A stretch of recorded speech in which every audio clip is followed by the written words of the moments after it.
நாங்கெல்லாம் 2024 உங்களுக்கு தெரியும், தேசிய ஜனநாயக கூட்டணியில் நான் அண்ணன் ஓபிஎஸ் அவர்கள்லாம்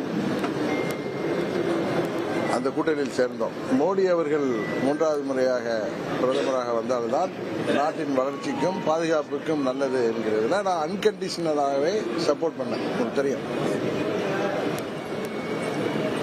தேசிய ஜனநாயக கூட்டணியில் 24 தேர்தலுக்கு பிறகு புதிய கட்சிகள்லாம் வந்திருக்காங்க. இந்த கூட்டணியை குறிப்பா அம்மாவின் தொண்டர்கள்லாம் ஓர் அணியில இணைந்து நின்றால்தான், ஓர் குடையின் கீழ் இருந்தால்தான் திமுகவை வீழ்த்த முடியும். 21 திரு அமித்ஷா அவர்கள் செய்த முயற்சி அன்றைக்கு வெற்றிகரமாக முடியாமல் போனதால் திமுக வெற்றி பெற்றது என்பது ஊடகத்தைச் சேர்ந்தவர்கள் மற்றும் அரசியல் வல்லுநர்கள்லாம் அது சொல்கிற கருத்து. பொதுமக்களும் அதைத்தான் சொல்கிறார்கள். அவருடைய முயற்சியினால இன்றைக்கு அம்மாவின் தொண்டர்கள், அது எந்த கட்சியாக இருந்தாலும், ஓர் அணியில் ஒரு குடையின் கீழ் வந்திருக்கிறோம். திரு அமித்ஷா அவர்களின் முயற்சி, அம்மாவின் தொண்டர்கள் ஓர் அணியில் இணைந்து திமுகவை வீழ்த்த வேண்டும் என்பது. அந்த நல்ல முயற்சிக்கு நாங்கள் ஆதரவு அளிக்கிறோம்.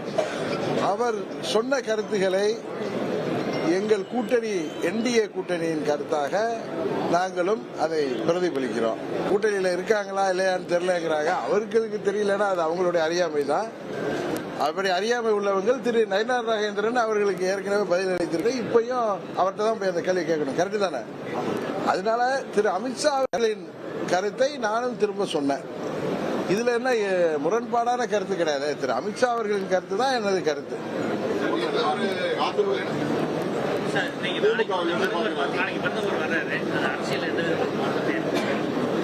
நாளைக்கு பிரதமர் அவர்கள் பல நிகழ்ச்சியில் கலந்து கொள்ள வர்றாரு.